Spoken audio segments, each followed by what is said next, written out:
Finally आज मैं माना पहुंच चुका हूं और हमारे विजय रावत, आई थिंक विजय रावत जी वैसे ही बहुत फेमस है, आप लोगों ने बहुत सारे वीडियोस में, बहुत सारे चैनल्स पे उनको देखा होगा। तो आज मैं डायरेक्ट उनसे बात करना चाहूँगा और मुझे बड़ा अच्छा लग रहा है आपसे मिलकर, क्योंकि मैंने आपको अभी तक इंटरनेट पे देखा है वायरल होते हुए, तो काफ़ी टाइम से मेरा सपना था आपसे मिलना। आज मैं आपके पास आ गया हूँ, तो आप कुछ बताइए माना के बारे में। मेरा नाम विजय रावत है। ये भारत की अंतिम चाय का ओनर मैं ही हूँ। हमारी जो है जो पीढ़ियाँ थी ना, यहाँ पीढ़ी थी पहले, जी जी, यानी कि सन 62 से के बाद ही मतलब हम लोग यहाँ मतलब विस्थापित हुए। ओके। वैसे हमारा गांव यहाँ से 25 किलोमीटर आगे पड़ता है। माना पास सुना होगा आपने? माना पास, हाँ, रास्ते में लिखा हुआ था। तो माना पास में हमारा पुराना मतलब गांव था। जब चाइना और इंडिया का जो है लड़ाई छिड़ी वो तो 65 वाली। 65, ओके। तो 65 में हम लोगों को यहाँ विस्थापित इस गाँव कर दिया। अच्छा, उधर से लाके हाँ, यहाँ? विस्थापित यहाँ कर दिया। ओके। वैसे उस गांव का नाम था मणिभद्रपुरी। मणिभद्रपुरी उस गांव का नाम था। 1965 में उसको चेंज किया गया और उधर के लोगों को यहाँ पे लाके विस्थापित कर दिया गया। तो सन 65 के बाद अभी हमारा जीवन जो है इसी गांव में निर्यात चल ही रहा है। अच्छा, उस टाइम पे आप इंडिया का हिस्सा थे? हाँ, इंडिया की इच्छा थी। तो तब से ये चाय की दुकान है? जी जी, तब से नहीं। चाय दुकान तो उस समय जो ये आपके टूरिस्ट हैं उस समय आते नहीं थे। अच्छा, उस टाइम तो किसी को ये खबर नहीं थी कि बद्रीनाथ जी यहाँ पर विराजमान है। हाँ जी, हाँ ये तो आप विगत ये लगा हुआ 15 सालों से लोगों को मतलब थोड़ा सा क्रेज हुआ है इस चीज का ना, तब जाके ये मतलब फेमस हुआ। मतलब राइट।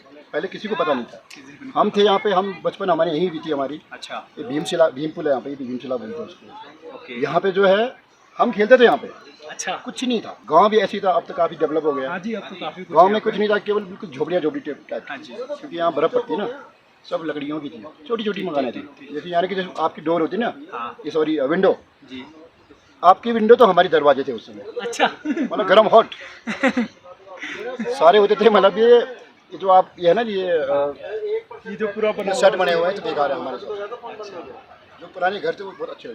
मतलब आपने वो सब देखा है जो हम लोग सोच भी नहीं सकते। सब देखा हमने। राइट। कुछ नहीं था यहाँ पे टूरिस्ट। मतलब 6 महीने में कम से कम आते थे 10-12 लोग, जिनको 6 महीने में 10-12 लोग, जिनको भली भांति मतलब पता था कि बद्रीनाथ जी यहाँ पर हाँ जी विराजमान है। तो उस टाइम सर्वाइवल कैसे रहता था? फिर खेती अपना सब होता बस होगा? सब खेती पे डिपेंड थे काफी उस टाइम तो खैर, लेकिन वो जीवन भी अलग था। हाँ, पर्यटक तो अब आ रहे हैं कुछ मतलब चंद 15 सालों से। अच्छा, जैसे ये चाइना के एकदम क्लोज है तिब्बत के, तो कई बार इश्यूज आ जाते होंगे?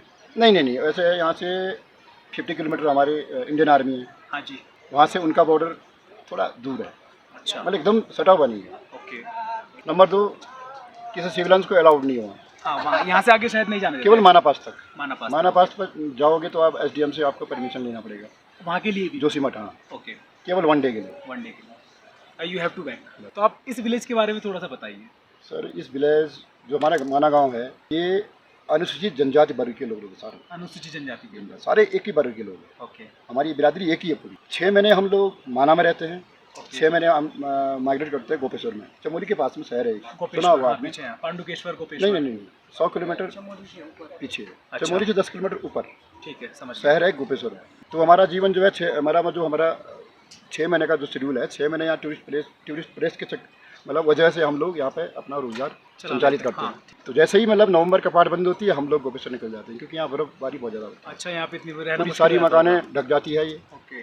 कम से कम 10-12 फीट से ढक जाती है। नंबर 1, माना से कुछ दूरियों पर तीर्थ स्थल है। अच्छा। सबसे पहले है गणेश जी की मूर्ति। गणेश जी की मूर्ति है। नंबर 2, उसे कहते हैं गणेश को। उसी के पास में है वेद व्यास जी का। वेद व्यास जी जब महाभारत की रचना हुई थी तो वेद व्यास जी बोल रहे थे, यानी कि तो गणेश जी लिख रहे थे। लिखते लिखते मतलब गणेश जी को डिस्टर्ब होगा। इस नदी का नाम है सरस्वती नदी है। हाँ, ये भी जो इन्होंने जो उसको क्या कर दिया, डिस्टर्ब कर दिया। तो उस समय से उन्होंने उसको अभिशाप दिया हुआ है। देखो, आप जो है कभी इतनी लंबी दूरी तय नहीं कर पाओगे। इसका डिस्टेंस है केवल 200 मीटर। इसी के पास है भीमशिला। भीमशिला यानी कि भीमपुल में जो है जब 5 भाई पांडव और संग द्रौपदी क्रॉस कर रहे थे, यानी कि यहाँ से आगे बढ़ता है स्वर्गारोहणी। द्रौपदी जी जो है उनको पार करने में असहज हो गए। भीम ने जो है उनको पार करवाने के लिए उस शिला को वहाँ पर रख के उनको पार कराया। अच्छा जी, उनको खुद पार कराया? जी। तब जाके उसे भीमशिला के नाम से जानते हैं। यहाँ पर है द्रौपदी टेम्पल है। हाँ, ये पीछे टेम्पल। यहाँ पर जो है द्रौपदी जी ने तपस्या की थी। अच्छा, खुद द्रौपदी जी ने यहाँ तपस्या की है। फिर यहाँ से आगे है आपका वसुधारा, 4-5 किलोमीटर के अंदर। उसका नाम है वसुधारा जी। उसकी भी एक कहानी है। तो नारायण जी जब यहाँ पे जो है अपना जो है स्थान चुनाए, देवभूमि, इसको देवभूमि कहते हैं।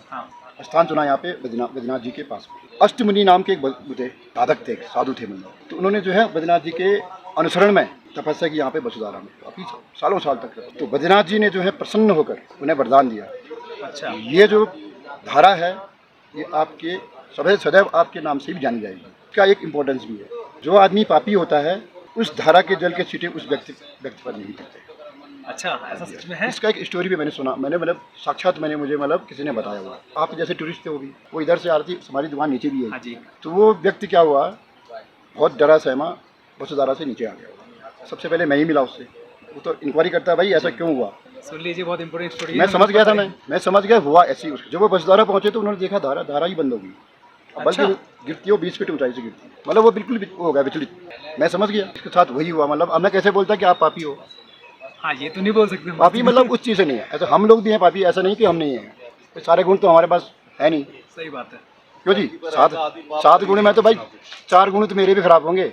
तो उनको मैंने जो है उस चीज़ का पूरा वो नहीं बताया। मैंने बताऊँ तो वो परेशान हो जाएंगे, अपने अंदर ही रख लिया, अपने अंदर ही रख दिया उन्होंने। मैं कैसा अक्सर होता है, किसी के साथ होता है, सबके साथ नहीं होता। तो ये वसुधारा 5 किलोमीटर यहाँ पे है। फिर उससे आगे आपका 12 किलोमीटर लक्ष्मी वन है, जहाँ द्रौपदी जी ने आत्महत्या की थी।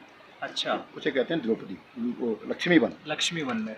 फिर उससे आगे पड़ता है 4 किलोमीटर आगे आपका सहस्त्रधारा, वो जो है नकुल सहदेव ने अपनी जो है आत्महत्या की थी। अच्छा। फिर पड़ता है आपका चक्र तीर्थ, वहाँ अर्जुन के जो है पूरे एक मैदान है चक्र जैसा है, पूरे मैदान में, मतलब नेचुरली ऐसा किसी ने बनाया नहीं हुआ है, पूरे चक्र है वहाँ पे।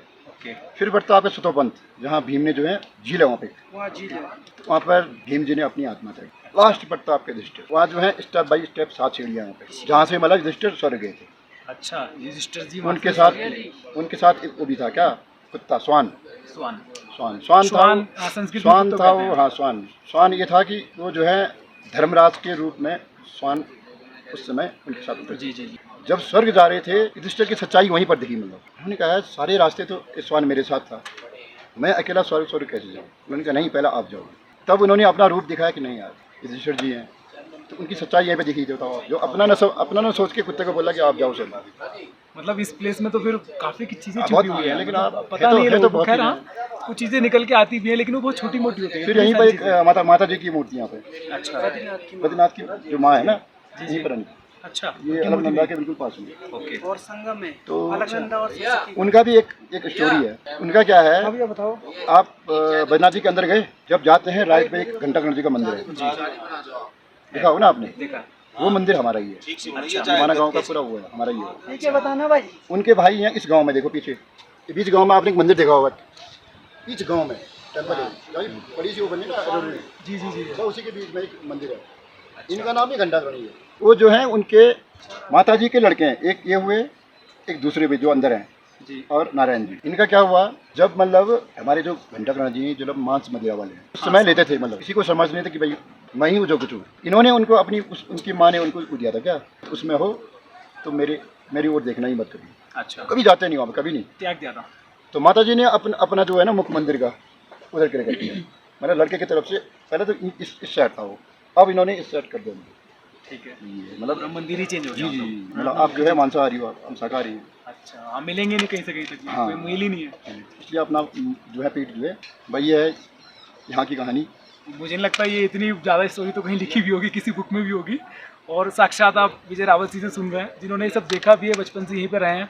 तो इतना कुछ उन्होंने आप लोग को बता दिया कि वो तो शायद मुझे तो खैर नहीं पता था सीरियसली, और मेरे साथ वालों को भी नहीं पता था। जितने लोगों को मैं जानता हूँ, जिन्होंने माना के बारे में मुझे बताया, और जिस चीज़ के लिए मैं यहाँ आया था उससे तो कहीं ज़्यादा मुझे मिल गया।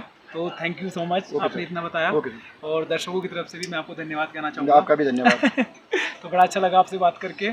तो मेरा भारत महान, ये बड़ा अच्छा स्लोगन है, आपने उधर एक लिखा हुआ है, एक बार वो सुना देंगे आप? वो जो आपने एक स्लोगन उधर लिखा हुआ है, आबाद रहे वतन मेरा, रोज त्योहार मनाते हैं, यहाँ अमीर गरीब सब मुस्कुराते रहे, तिरंगा सबसे ऊपर लहराते रहे। जय भारत, जय भारत।